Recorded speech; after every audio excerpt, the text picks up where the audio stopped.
bahwa Allah turunkan Al-Quran di bulan Ramadan mengandung makna di bulan ini pula kita saatnya untuk memperbanyak interaksi dengan Al-Quran. Kita bersyukur kehadirat Allah.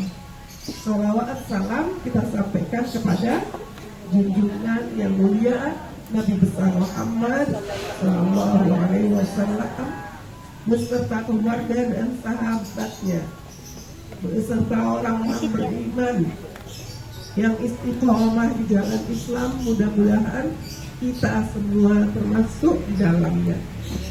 Amin ya rabbal alamin. Ibu sekalian, bagaimana bulan Ramadan itu sebagai bulan Quran? Kalau kita ingin menjadi lansia yang rileks, nah, tadi judulnya apa ini kita? Relaksasi. Ngetek dulu ya Bu. Apa? Judul kita hari ini adalah zikir dan relaksasi. Sudah itu aja. Mengatasi kecemasan menuju husnul khatimah. Masya Allah. Zikir dan relaksasi mencegah, mengatasi kecemasan menuju husnul khatimah. Siapa yang mau menuju husnul khatimah? Saya juga mau. Kita semua ingin meraih husnul khatimah. Karena apa artinya hari ini jika terakhir nanti tidak menjadi akhir yang terbaik?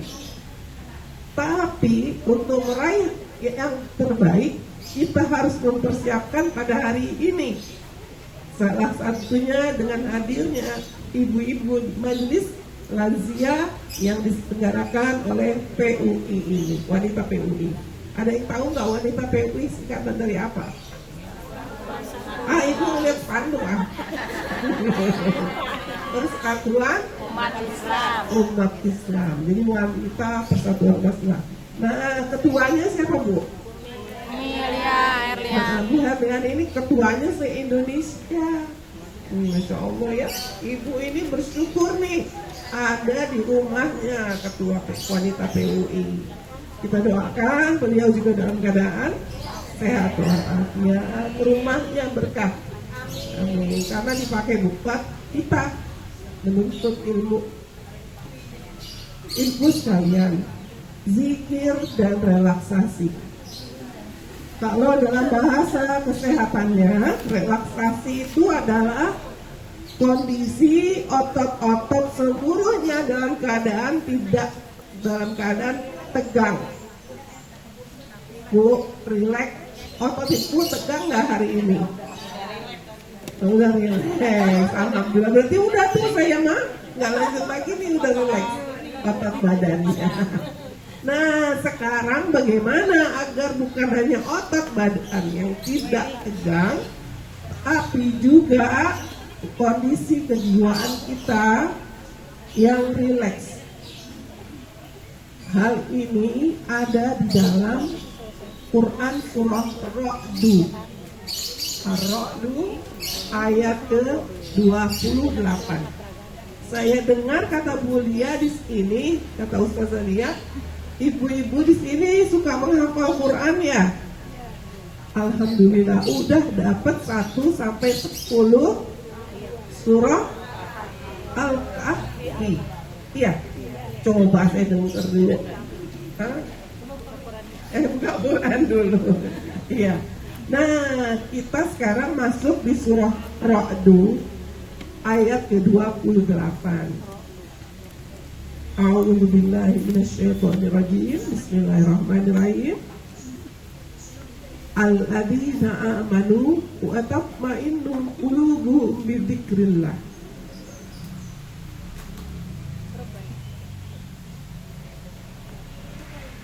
Alladzina amanu wa tatma'innu qulubuhum bi dzikrillah. Yaitu orang-orang yang beriman dan hati mereka menjadi itminan. Dulu masih kecil ibu pernah nggak belajar rukun sholat? Masih ingat? I'tidal dan biasanya kalau i'tidal dan biasanya dilanjutkan. Pertama apa? Niat. Ya, yang kedua berdiri. Kemudian yang ketiga nanti ada i'tidal dengan, masih ingat nggak i'tidal dengan tumakninah? Itu maksud saya tuh. Iya Bu, ada yang masih ingat kata tumakninah nggak? Pernah dengar nggak Bu? Pernah ya. Kalau kita waktu SD belajar rukun sholat i'tidal dengan tumakninah atau berdiri dengan tumakninah. Apa sih tumakninah? Tumakninah ini betul berdiri sebentar, tapi lebih tepat adalah keadaan tenang. Jadi tumakninah itu tenang atau mutmainnah. Pernah dengar? Ya ayat Tuhan nafsul. Nah itu sama tuh katanya, mutmainnah. Nah kalau di sini tatmainnu. Jadi artinya adalah itminan, tumaninah, tatmainnu artinya adalah tenang. Ini lawan kata dari kecemasan, cemas. Ibu hidup ini ingin tenang ya Bu ya. Dan saya yakin ibu-ibu di sini masuk Islam secara kafah, ya, menjadi Islam secara kafah kebanyakan mencari ketenangan. Kalau mau cari kenyang kemana Bu? Restoran. Ya, kalau mau nyari kenyang, mau nyari cantik kemana Bu? Salon. Ibu nggak pernah ke salon juga, saya tahu. Ya, boro-boro ke salon. Iya kan? Tapi benar kata ibu-ibu, kalau orang mau makan ke restoran, kalau ngilangin lapar. Kalau ingin ngilangin jelek, ingin cantik ke salon. Ngilangin jelek. Ya, susah ngilangin jelek. Kalau ingin nyari duit, kerja. Tapi ibu ke pengajian nyari apa? Ilmu. Nyari ilmu untuk apa? Enggak, maksudnya rasa yang didapat. Nah, ya. Kalau ibu ingin kenyang, itu rasanya makan. Ingin rasa bahagia karena terlihat cantik, orang ke salon. Ingin merasa bahagia, ibu ke pengajian, tenang. Iya. Orang kan ngaji biar hatinya tenang. Soalnya hidup penuh dengan kecemasan. Ada enggak di sini yang hidupnya tidak pernah merasa cemas? Enggak ada. Bentar-bentar cemas. Ya, cemas apa? Entar selalu takut kesiangan. Tuh cemas. Betul itu mah. Iya. Cemas juga ya. Takut besok enggak cukup duit untuk buka puasa serumah-rumah. Iya. Kemudian cemas apa lagi Bu? Cemas takut anak pada nggak selamat. Cemas kalau pergi jauh, pergi naik gunung, iya cemas. Apalagi yang bikin itu cemas? Nggak dapat duit, ya tadi tak bilangin kan, nggak dapat duit untuk makan besok. Terus apa lagi? Cemas cucian di rumah nggak kering. Kok cemas terus ini hidup kita ini? Iya, cemas terus. Cemas terus, hati nggak pernah tenang. Memang demikian, kalau nyarinya ke restoran sama ke salon nggak ada. Kalau mau sehat kemana? Ke dokter atau sehat. Nge-gym, ibu-ibu kan suka nge-gym ya, saya dengar ya. Nah Bu, karena ibu-ibu nggak akan mendapatkan itminan atau rasa tenang atau mutmainnah tadi kecuali dengan apa? Di sini Allah katakan di dalam ayat yang tadi lanjutannya, ala bidzikrillahi tatmainnul qulub. Ya. Ala bidzikrillahi tatmainnul qulub. Memang gak bakal tenang, pasti akan akan selalu cemas. Karena obatnya tenang hanya satu, ala bidzikrillah. Hanya dengan mengingat Allah, dengan zikrullah. Maka dengan berzikir kepada Allah hati menjadi tenang. Makanya kenapa kita akhirnya setelah usia lansia, usia, akhirnya kita banyak ke majelis ta'lim, karena kita baru sadar bahwa yang bikin tenang itu bukan punya duit, bukannya tampangnya bagus, bukannya perutnya kenyang. Ternyata yang bikin hati kita tenang adalah ketika kita mengingat Allah. Kalau ibu deg-degan, anak pergi jauh, naik gunung misalnya, masih remaja, gelisah. Bagaimana biar gak gelisah? Ya, pasrahkan sama Allah, itu termasuk zikir. Akhirnya kita la haula wala quwwata illa billah. Iya Bu, dengan berserah diri pada Allah, barulah hati kita menjadi tenang. Kenapa kita tenang dengan mengingat Allah? Karena kita tahu segala sesuatunya ada pada sisi Allah. Ngapain ibu terlalu mikirin? Karena segala sesuatu itu sudah ada di tangan Allah Subhanahu wa ta'ala. Biasanya kalau ibu cemas, ibu baca ayat kursi. Hafal ibu mah ya? Coba dibaca bersama-sama. Bismillahirrahmanirrahim.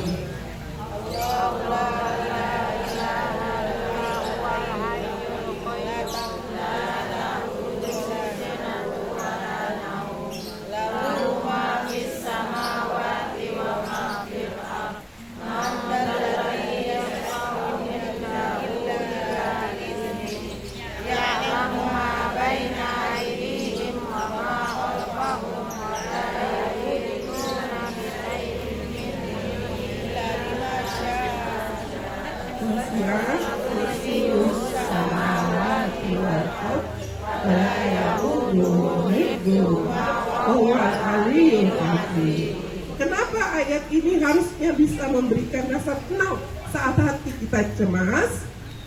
Karena artinya begini, Allahu la ilaha illa huwal hayyul qayyum. Allah, tidak ada Tuhan yang berhak disembah kecuali Allah yang hidup kekal lagi terus menerus mengurusi makhluknya. Nah, makanya kita pasrahkan pada Allah. Siapa Allah? Allah tiada Tuhan, yang satu-satunya hidup kekal dan terus menerus mengurusi makhluknya. Maka kita serahkan pada yang terus menerus mengurusi anak kita, karena kita tidak bisa menjaganya terus menerus. Siapa yang bisa menjaga anak kita terus menerus? Allah Subhanahu wa ta'ala. Baik secara jasadnya maupun secara spiritual, anak-anak kita yang jaga adalah Allah Subhanahu wa ta'ala. Kemudian dalam dalam ayat tersebut, la ta'khudhuhu sinatun wala naum. Allah tidak mengantuk dan tidak tidur. Beda dengan ibu-ibu ngaji, ngobrol, seger. Ngaji lagi, ngobrol lagi, seger lagi. Begitu ya. Iya, kalau ibu zaman sekarang begini Bu. Kalau baca Quran, matanya ngantuk. Pas buka WA, seger lagi, gitu kan. Qurannya di HP juga.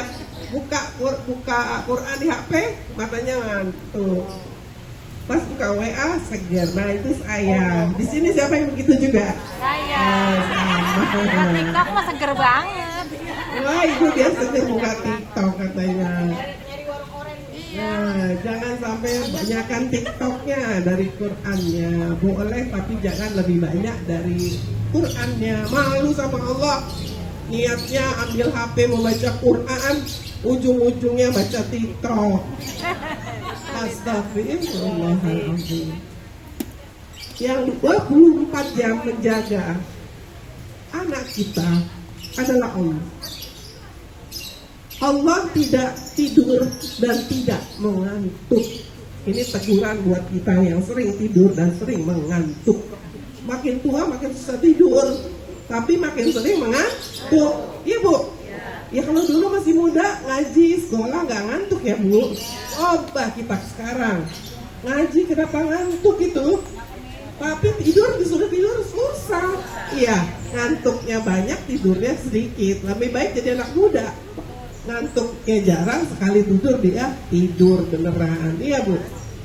Nah ibu sekalian, kembali lagi ke ayat kursi. Lillahi ma fis samawati wa ma fil ardh. Kepunyaannya apa yang ada di langit dan apa ada yang di bumi kan punya Allah semua. Tenang aja. Kereta api punya Allah, gunung punya Allah, pohon-pohonan punya Allah. Kalau Allah yang ngatur, akan selamat nggak anak kita? Insya Allah, kan Allah yang punya semuanya. Emang ibu punya apa? Nggak punya apa Bu, kita mah ya. Kita serahkan semua pada Allah. Allah yang punya itu bumi dan langit dan diantara keduanya. Lalu dalam ayat tersebut juga, man dzalladzi yashfa'u 'indahu illa bi'idznih. Tiada yang dapat memberi syafaat di sisi Allah tanpa izinnya. Gimana Bu? Kamu kan hati-hati ya Bu, izin. Jadi Bu, tidak ada yang bisa memberi syafaat kecuali Allah. Syafaat itu artinya apa Bu? Pertolongan. Kita minta ke polisi, kita minta ke rumah sakit, kita minta ke restoran, nggak bisa Bu. Ke presiden, ya. Ibu pernah minta ke presiden? Hebat sekali ya. Nggak ada yang bisa Bu. Karena syafaat itu adalah milik Allah Subhanahu wa Ta'ala. Kemana lagi kita meminta kalau bukan kepada Allah? Hati anak kita yang mungkin masih belum tersirami cahaya Allah, yang bisa menyinarinya juga hanya Allah, menyadarkannya hanyalah Allah. Ya. Rizki biar kita ulur rambut kita kayak apa ya, badan kita jungkir balik, nyari duit susah Bu, ya susah. Dagang susah Bu. Saya juga pernah nyoba dagang, susah benar.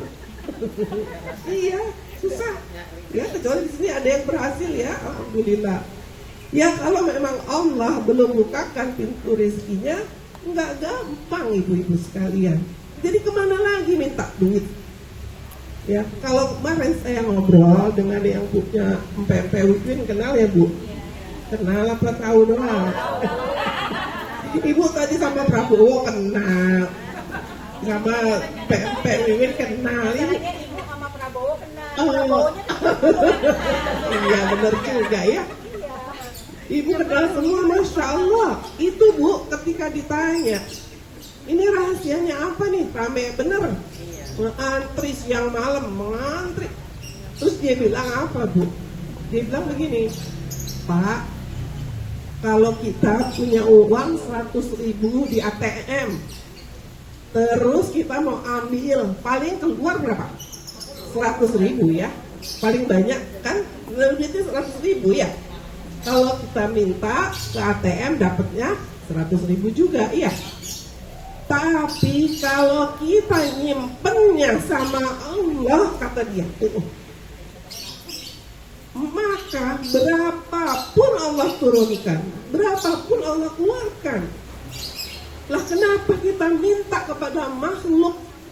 Kenapa kita minta pada diri kita sendiri? Kalau ini semua adalah milik Allah Subhanahu wa Ta'ala. Mari kita minta pada Allah. Pertama kali Bu, ibu sakit, pertama kali mintanya sama lumayan Bu ya, jangan langsung minum obat apa ya, Panadol apa Bobrek ya.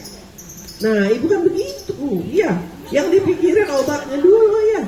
Mau Panadol apa Bodrek ini ya? Itu pada nggak sinkron mikirnya. Usi mau minum Panadol apa Bodrek, yang diminum tolak angin. Tolak. Iya. Sama kerokan ya. Yang sakit palanya, yang dikerok punggungnya gitu ya. Nah, ibu-ibu sekalian ingat, termasuk saya mengingatkan diri saya. Sebenarnya saya ngaji nih pengennya ngingetin diri saya dulu sih Bu. Ya, makanya saya semangat di sini Bu.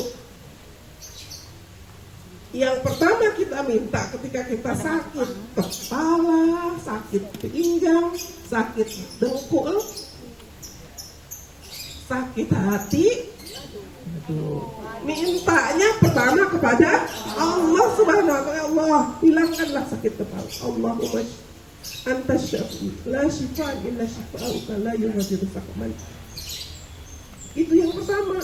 Enggak apa, alhamdulillahirabbil alamin arrahmanir rahim maliki yaumiddin iyyaka na'budu wa iyyaka nasta'in ihdinas siratal mustaqim siratal ladzina an'amta 'alaihim ghairil maghdubi 'alaihim waladdallin.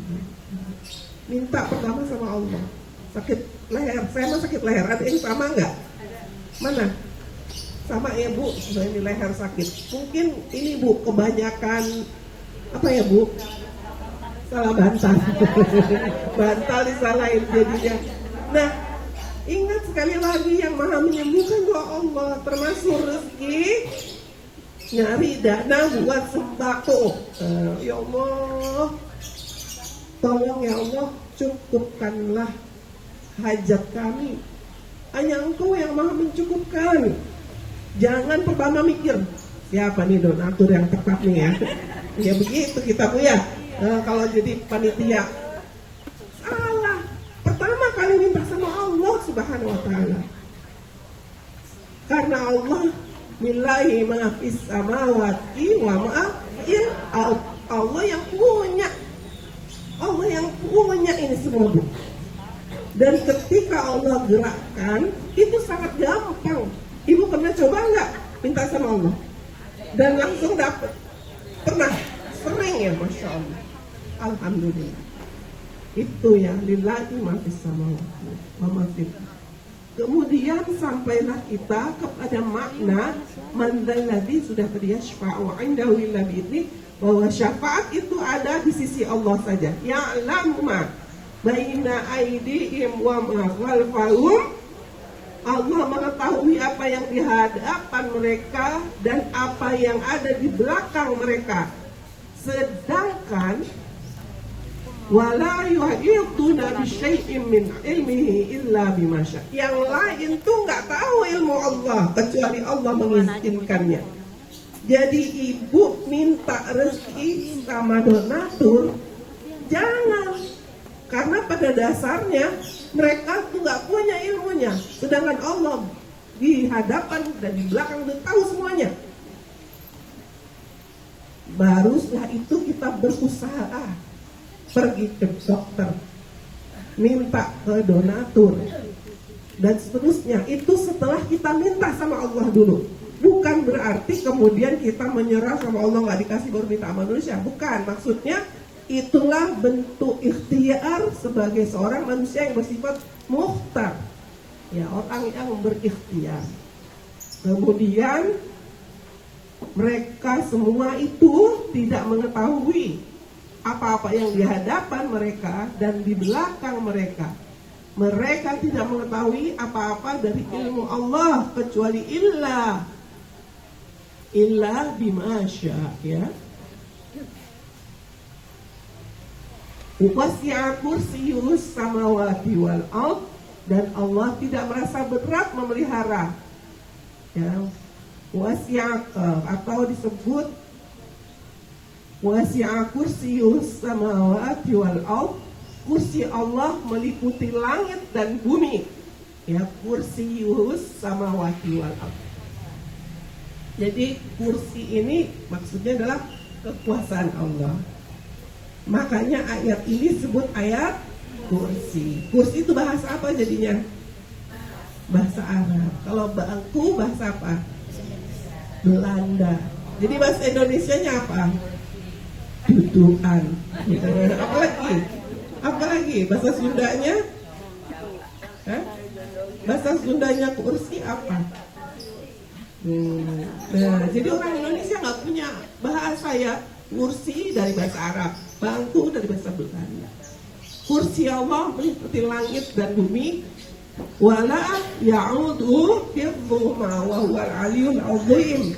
Dan Allah tidak merasa berat sedikit pun dalam memelihara keduanya, karena Allah maha tinggi lagi, maha azim. Kenapa saya ajak kita mentadaburi ayat kursi? Agar kita mengetahui kemahabesaran Allah, kekuasaan Allah, sehingga kita zikirnya benar. Bilang la ilaha illallah, la ilaha illallah, Allahu akbar, subhanallah. Itu artinya kita sudah mengerti dan memahami kenapa kita menyebut nama Allah dengan bertasbih, dengan bertakbir, dengan bertahmid, dengan bertahlil. Tandanya kita memahami segitu hebatnya Allah digambarkan dalam ayat kursi tadi, sehingga kita tidak akan menyerahkan keyakinan kita kecuali kepada Allah Subhanahu wa ta'ala. Nah, tentang orang puasa. Orang puasa itu bisa mengendalikan amarahnya tergantung sejauh mana dia percaya sama Allah. Percaya bahwa puasanya akan dinilai sama Allah. Kalau orang nggak percaya ya dia marah lagi. Karena dia kurang percaya. Percaya tapi dikit, itu namanya kurang percaya. Tapi kalau orang percaya hakul yakin, hak ainul yakin, maka mereka akan percaya sehingga mereka tidak akan mau menceburkan dirinya ke dalam api neraka. Dia nggak mau puasanya nggak diterima sama Allah Subhanahu wa ta'ala. Itu tandanya orang imannya sudah benar. Maka orang yang berzikir, berzikirlah dengan iman yang benar. Karena ada zikir yang hanya dilakukan oleh mulut. Kata guru saya, kalau orang baca Quran cuma sampai di mulut, Quran itu hanya dipelajari sesuai dengan ilmu permulutan. Ibu tahu permulutan nggak? Ilmu yang hanya ada di sekitar mulut. Ya, zikirnya juga kalau hanya di sekitar mulut, dia tidak akan memberikan dampak relaksasi, tidak akan memberikan rasa itminan di dalam jiwa kita. Tapi kalau zikirnya dimasukin dalam hati, dipahami dengan akal, inilah yang akan memberikan pengaruh. Maka kalau ibu bilang, aku sudah berzikir pagi, siang, dan malam, tapi aku tidak merasakan ketenangan, ini tandanya kita tidak memahami apa yang kita baca dalam zikir-zikir kita. Maka kenapa tadi saya ajak untuk mentadabburi ayat-ayat kursi? Karena saya ingin ketika kita berzikir, kita memahami tentang makna zikir kita. Barulah dia akan berdampak pada ketenangan. Ciri-ciri orang rileks, ototnya melemah. Salah satunya otot mata, otot pinggang, otot tangan melemah dan akhirnya tertidur. Ya nggak apa-apa, benar kata Rasulullah SAW. Kalau di dalam sebuah majelis yang di dalamnya dibacakan ayat-ayat Allah, akan turun malaikat dan turun sakinah, maka salah satunya adalah ngantuk. Nah, jadi nggak apa-apa kalau ibu ngantuk, tandanya ibu tenang. Kalau iya nggak apa-apa, tenang. Kalau ibu, iya benar bu, coba ibu gelisah, ibu susah untuk tenang, susah untuk ngantuk. Tapi kalau ibu tenang, maka dia akan mengantarkan kita pada kondisi rileks. Makanya ibu-ibu datang ke majelis taklim ngantuk. Ya, ngantuk yang dirahmati Allah. Dalam sebuah ayat juga ada dalam perang Ahzab, Allah turunkan rasa kantuk sebagai rahmat Allah. Jadi ngantuk itu adalah rahmat Allah. Kenapa? Saat itu perang, bu. Ya, orang-orang mukmin diberi rasa kantuk sehingga dia tenang. Nah, ini salah satu orang-orang yang dirahmati Allah. Saat hujan turun, angin sepoi-sepoi ya Bu ya. Enak memang, Masya Allah, barokah. Nah, ibu sekalian, inilah yang diharapkan dari kita semua, agar zikir-zikir ini menghantarkan kita kepada tatmainnul qulub, hati yang tenang. Dan mudah-mudahan nanti dipanggil Allah seperti apa? Ya ayyatuhan nafsul mutmainnah, wahai jiwa yang tenang. Ini tenang beneran Bu, bukan tenang ngantuk ya. Irji'i ila rabbiki radiyatan mardiyah, masuklah ke dalam golongan orang-orang yang Allah ridhoi.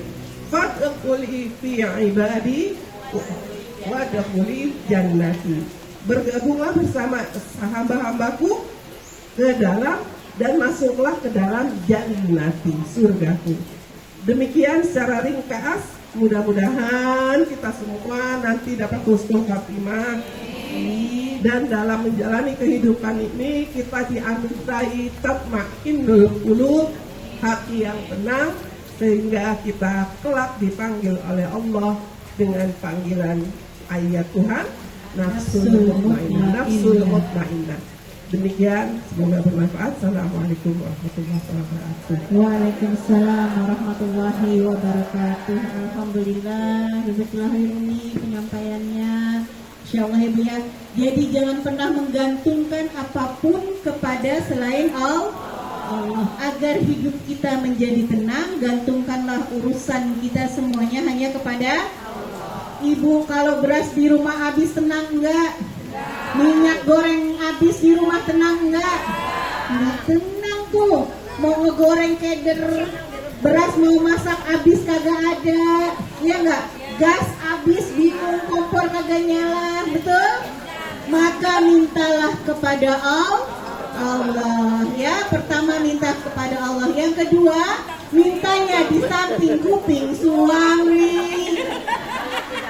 Lagi kita lagi duduk ya, sampingnya kita bilang, ya Allah, beras habis, gas kosong, minyak tiris.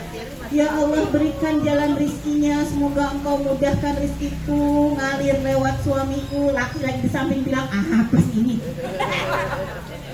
Ya, katanya tadi yang kagak ada suami gimana gitu ya. Kan banyak cara menuju rumah. Ke tetangga katanya, masa tetangga? Anak ada, ya intinya jalan rezeki itu biarkan Allah yang menentukannya, tapi kita tetap hanya bergantung kepada Allah. Baik ibu-ibu sekalian, rahimakumullah, para wanita cantik calon penghuni surganya Allah. Saya buka dua penanya, ya kita manfaatkan nih. Masya Allah, langsung ada 1, 2. Saya buka 2 Bu, berarti sudah ibu yang jilbab hijau dan bunda yang jilbab hitam. Silakan.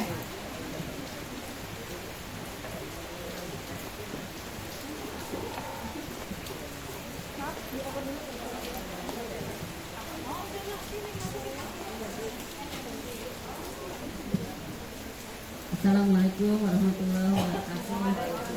Saya mau izin bertanya, adakah zikir-zikir khusus untuk suasana hati yang misalnya berbeda-beda, entah takut, cemas, atau yang lain-lainnya? Waalaikumsalam warahmatullahi wabarakatuh. Lanjut ke depan.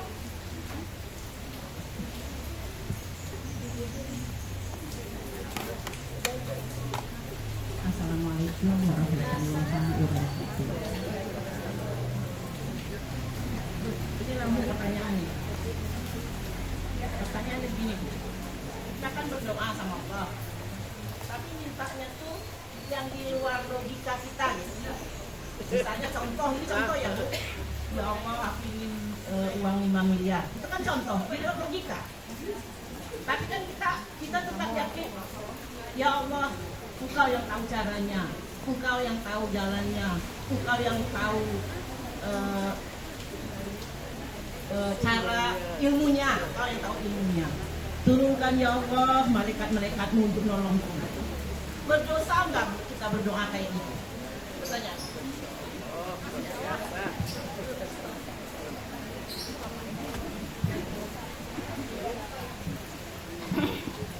Baik, Umi, sudah ada 2 penanya. Yang pertama tadi menanyakan, adakah zikir-zikir khusus untuk mengatasi suasana hati yang cenderung berubah-ubah, bermacam rasa yang ada di hati, kadang sedih, kadang marah, kadang gundah, kadang-kadang gitu ya. Ya kan? Yang kedua tadi Bunda, doa di luar logika. Waduh, doa di luar logika kadang-kadang ini ya ada tuh yang kayak gitu. Pada Umi, silakan. Doa agar mendapatkan hati yang tenang. Ini banyak dituntun oleh Allah dalam Al-Quran. Contohnya ketika Nabi Musa alaihissalam diperintahkan oleh Allah untuk menghadapi Fir'aun. Fir'aun yang zalim, tapi Fir'aun yang bapak angkatnya, yang menyelamatkan dia. Ya. Nah, perasaannya kan galau, gelisah, dan kisahnya, wallahu alam, Nabi Musa ini punya kendala dalam berbicara.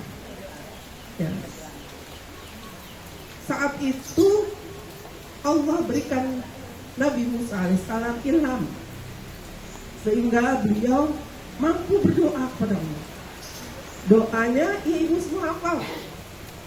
Salah satunya contohnya ini ya. Rabbis rahli sadri, Rabbis rahli sadri. Sadr itu dada. Lapangkanlah dada yang sempit. Rabbis rahli sadri. Wa yassirli amri. Yasir wala tu'assir. Mudahkanlah urusanku. Nah, yang terakhir terkait dengan kemampuan tablignya Nabi Musa alaihissalam. Wahlul 'uqdatam min lisani. Cabutlah kekakuan dalam lisanku. Makanya orang kalau berceramah, saya juga demikian, saya kayaknya kayak Nabi Musa, saya punya kendala bicara. Ya. Tapi katanya dakwah itu nggak mesti lewat bicara. Dakwah itu dengan berbagai cara. Wahlul 'uqdatam min lisani, cabutlah kekakuan dalam lisanku, yafqahu qawli, agar Fir'aun memahami perkataanku. Masya Allah, itu salah satunya. Doa agar hati ini yang kacau, gundah gulana, bergejolak ini tenang. Kemudian juga doa Nabi Yunus, ya, saat beliau berada dalam perut ikan. Kalau ibu kan makan perut ikan, ya, makan perut ikan nggak? Makan ya, ikan mas, perut ikannya diolah pakai nasi. Nah itu kalau orang sini itu wah enak banget, Masya Allah. La ilaha illa anta subhanaka inni kuntu minadh dhalimin. Doanya nggak ada berbunyi doa, tapi isinya adalah sebuah pengakuan,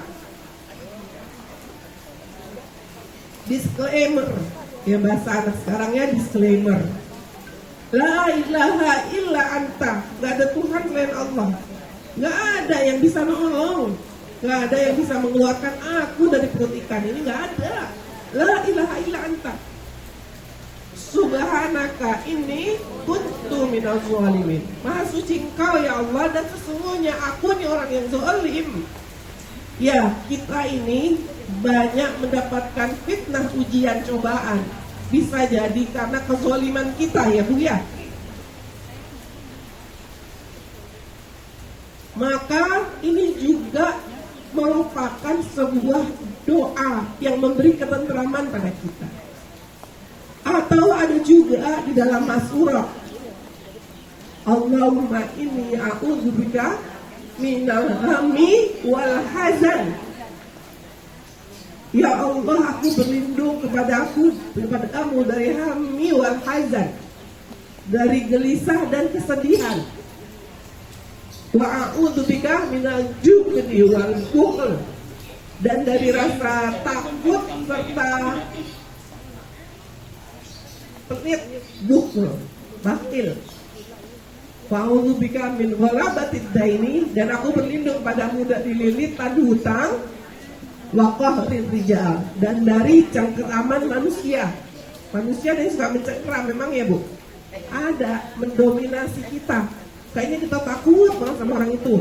Nah itu namanya orang, kita berlindung pada Allah. Ini juga termasuk doa. Dan seluruh zikir-zikir ini semuanya, kalau maksurat kita pahami artinya, insya Allah akan memberikan ketenangan. Quran termasuk zikir yang akan memberikan ketenangan. Maka orang diperintahkan untuk baca Quran demi memberikan ketenangan. Dan boleh gak kita berdoa di luar nutur, berdoa di luar nalar? Ya, di luar nurul. Ini bikin nanti judulnya berdoa di luar logika. Itu tadi ya judulnya ya Bu, nanti ada seminar berdoa di luar logika.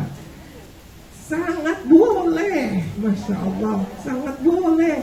Bagaimana doa Nabi Ibrahim agar diselamatkan dari api yang panas? Itu kan di luar logika.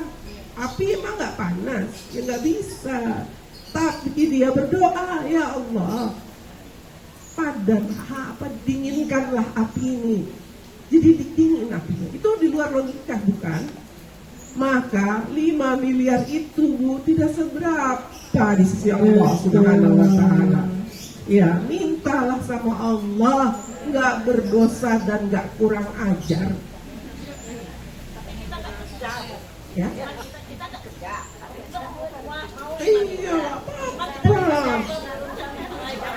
Ibu kenapa nggak kerja juga? Ya, nggak apa-apa. Betul Bu, pokoknya intinya doa itu yang walaupun orang nggak kerja, kalau Allah menginginkan sampai ke tangan ibu, Allah tadi sudah kita bahas surat ayat kursi, bahwa apa yang tidak bisa, Allah yang memiliki langit dan bumi, Allah tahu apa yang di belakang dan di depan, Allah yang menguasai ilmunya, Allah yang bisa memberi syafaat, apalagi yang kurang dari Allah Ta'ala. Ibu saya Bu dari dulu nggak pernah kerja, ibu saya, alhamdulillah mohon doanya 86 tahun nggak pernah kerja Bu, tapi mohon maaf saya kalau ngutang sama beliau lumayan sering sih Bu. Gimana ceritanya, saya sendiri bingung Bu. Saya bilang, nenek ini ya nggak kerja tapi kok punya uang, saya bingung Bu. banyak pula gitu. Iya, itu dia Allah, Masya Allah. Nah itu saya bingung. Nah kenapa ibu nggak apa-apa, ibu sangat mungkin. Bisik-bisik aja sama Allah. Apapun yang ibu inginkan. Satu hal lagi Bu, ibu harus percaya bahwa itu akan dikabulkan oleh Allah. Ud'uni fastajib lakum. Kalimat fa itu lebih cepat dari kalimat summa. Summa stajib lakum tidak, tapi Allah menggunakan fastajib lakum. Berdoalah, pasti habis itu Allah katakan, Allah kabulkan, Allah pasti kabulkan. Tinggal kapan, bentuknya apa, Allah Tuhan. Atau Allah tahan, karena Allah tahu itu nggak baik buat kita, Allah Tuhan. Jadi semuanya kita percaya Allah bisa kabulkan dan Allah akan kabulkan, insya Allah. Harus ada keyakinan itu, harus ada. Ya. Karena ibu beriman pada Allah. Kalau ibu mengaku beriman, harus percaya. Kalau ibu beriman pada Allah, harus percaya Allah itu maha kaya. Allah ini 5 miliar itu kecil di sisi Allah Subhanahu wa Ta'ala. Harus percaya, harus yakin, itulah namanya doa yang dikabul insya Allah. Tadi kayaknya ada beberapa yang angkat tangan belum ditunjuk. 2 orang masih ada? Umi masih ada waktu? Apakah saya masih ada waktu di sini? Pertanyaannya begitu. Kalau satu lagi mungkin masih. Iya. Silakan.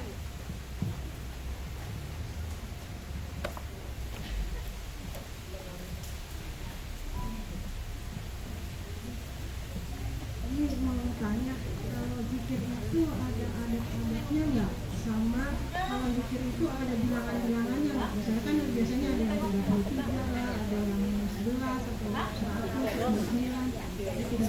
Insya Allah, ya, insya Allah gila. Pertanyaan bagus ini. Pertanyaan yang memberikan kesadaran pada kita tentang zikir itu ada adabnya enggak? Ya, pokoknya Bu, sama manusia aja ada adabnya, ya. Apalagi sama Allah Subhanahu wa taala. Adabnya apa? Adabnya harus ingat Allah, bukan di permulutan aja. Kalau di permulutan Allah tersinggung nanti. Masya Allah, Maha Suci Allah ya. Wallah apa tidak. Tapi pantas nggak ya kita hanya berzikir di mulut saja, tidak kita resapi di akal, di hati. Kalau manusia tersinggung, kalau Allah alam. Maha Suci Allah. Nah, di adab yang pertama, zikirnya itu harus dengan akal dan hati. Ya, paham artinya, diresapi di hati. Zikirnya harus begitu kalau mau beradab sama Allah Ta'ala. Kalau yang lain nggak ada terlalu dikhususkan seperti baca Quran, ada menutup aurat, berwudu ya. Kan ada dalam Al-Quran disebutkan orang yang berzikir itu sambil tidur atau duduk atau berbaring. Artinya apa? Ini kiasan. Pokoknya mau bagaimana aja kita posisinya harus dalam keadaan berzikir kepada Allah. Ingat Allah. Artinya kalau adab-adab yang dimaksud seperti baca Quran itu tidak harus begitu, kecuali zikirnya Al-Quran. Nah, ini kan Al-Quran itu salah satu namanya adalah ad-dzikr, salah satu yang dijadikan zikir. Nah, itu ada adabnya. Tapi kalau selain itu, misalnya la ilaha illallah, la ilaha illallah. Saya bisanya cuma la ilaha illallah, boleh. Saya bisanya istighfar aja, astagfirullah, boleh. Itu kan ada nama Allah, berarti kita nyambung kepada Allah Subhanahu wa taala. Pokoknya internetnya nggak boleh putus sama Allah itu kira-kira. Yang penting harus ada koneksitas yang koneksitas. Ya, seperti itu yang namanya zikir. Jadi adab khususnya tidak ada. Yang penting harus disadari dengan akal dan hati kita. Kemudian apakah jumlah-jumlah itu ada? Selama ada dalilnya dan itu sahih atau doif tapi diterima ulama kajian hadis, itu boleh. Yang penting nggak boleh palsu ya, maka itu diterima. Tapi jujur aja ya, kebanyakan yang pakai bilangan-bilangan itu karangan manusia. Yang pakai bilangan tuh nggak banyak. Misalnya yang disebutkan 33 kali tasbih, tahmid, tahlil itu ada. Kemudian apalagi istighfar 100 kali itu ada dalilnya ya. Jadi yang tidak ada dalilnya jangan diamalkan. Tanya sama ustazahnya, yang ini ada dalilnya nggak? Yang ini ada dalilnya nggak? Kalau nggak jangan. Itu zaman dulu ada yang jual buku-buku zikirnya Bu ya. Ini kan ada angka-angkanya banyak tuh Bu ya. Nah, hati-hati, itu kebanyakan adalah buatan manusia. Astagfirullahaladzim. Alhamdulillah rabbika la takunanna minal mumtarin. Ya Allah, karuniakanlah kami an-nafsul mutmainnah sehingga kami dapat kembali kepadamu dalam keadaan husnul khatimah. Amin. Assalamualaikum warahmatullahi wabarakatuh. Waalaikumsalam warahmatullahi wabarakatuh. Sedikit sharing ya Umi, berbagi dengan pertanyaan Ibu tadi masalah doa di ruang nurul ya. Saya itu sering sekali mengalami Bu, dan intinya yang tadi Umi bilang, kalau minta kepada Allah adabnya kita percaya. Kadang-kadang ibu-ibu atau mungkin saya dulu pernah melakukan meminta tapi tidak yakin. Nah, kalau kita meminta dengan ketidakyakinan maka jauh tuh Bu dari harapan gitu ya. Tapi kalau kita meyakini bahwa Allah tidak mengabulkan doa hambanya, pasti Allah akan kabulkan Bu. Itu di luar naral gitu ya, nurul gitu ya, di luar nurul gitu ya. Iya, jadi Umi tahu perjalanan saya, bagaimana rumah tangga saya. Saya sangat ingin sampai ke Baitullah, sangat ingin ya. Tapi logikanya dengan kehidupan saya gitu, dengan jalan rezeki yang Allah berikan lewat suami, itu di luar naral. Apalagi permintaan saya adalah saya ingin ke Baitullah bersama suami. Dan itu dia. Dan saya minta sama Allah, ya Allah, enak kali ya kalau saya ulang tahun di Mekah, di depan Ka'bah gitu ya. Itu saya minta Bu, padahal nyampe ke sana aja udah alhamdulillah. bocah ya, pakai minta mau ulang tahun di Mekah gitu ya. Tapi itu saya yakini bahwa Allah akan mengabulkan doa saya, Bu. Gitu. Terserah Allah bagaimana caranya. Jadi saya minta kepada Allah, ya Allah, saya ingin ke Baitullah bersama suami, dan saya ingin merayakan hari kelahiran saya, milad saya di tanah suci, di Mekah gitu. Ibu tahu, semua itu Allah kabulkan. Allah kabulkan. Dan biiznillah semuanya saya dapatkan free, Bu. Baik itu ongkos sampai fasilitas saya jalan ke sana. Dari mana? Allah yang menggerakkan orang-orang baik di sekitar saya. Gitu. Jadi saya kan bukan wanita pekerja sama kayak ibu ya. Tapi rizki Allah itu tidak bergantung kepada gaji, tidak bergantung kepada wanita yang bekerja, tidak bergantung kepada orang-orang yang mencari nafkah. Rizki Allah akan sampai kepada kita yang yakin, yang meminta, yang mengimaninya, gitu ya, kepada mereka yang yakin. Tapi kalau kita memintanya dengan tidak yakin, kayak tadi doanya Nabi Yunus, ini kutu minaz zolimin, kita ucapin 1000 kali, tapi tidak ada keyakinan pun tidak akan berpengaruh sama kita. Gitu. Jadi hal yang mustahil itu hanya bagi manusia. Tidak ada yang mustahil bagi Allah. Ya Bu ya, jadi yakini gitu kita. Masya Allah, tabarakallah, astagfirullahaladzim. Ya, hanya sharing ya Bu ya. Semoga menjadi bekal bahwa kita harus yakin bahwa hidup ini, jasad kita, ruh kita hanya punya Allah, dan Allah yang berhak menentukan. Ya. Baik, alhamdulillah. Jazakallahu khair Umi atas materi yang disampaikannya. Subhanallah ya, semuanya ibu-ibu kayaknya terhipnotis nih. Kalau saya jor, ini bisa sampai zuhur nih. Mereka akan nanya-nanya terus. Tapi sesinya sudah habis. Insya Allah kita doakan Umi Nur Indah Harahap, Allah berikan panjang umur dalam taat dan ibadahnya. Allah berikan kesehatan untuk menjalani dakwahnya, ya Bu ya. Allah jadikan keluarganya sakinah, mawadah, warahmah. Allah bimbing anak-anaknya menjadi anak-anak yang solih dan solihah, sehingga tahun depan Umi bisa membersamai kita lagi di pesantren kilat wanita PUI Pralansia, ya Bu ya. Baik, alhamdulillah. Kurang lebihnya saya mohon maaf selaku moderator. Kita tutup agenda kita pada sesi kedua ini. Wassalamualaikum warahmatullahi wabarakatuh. Penyerahan sertifikat oleh Bu Yaya.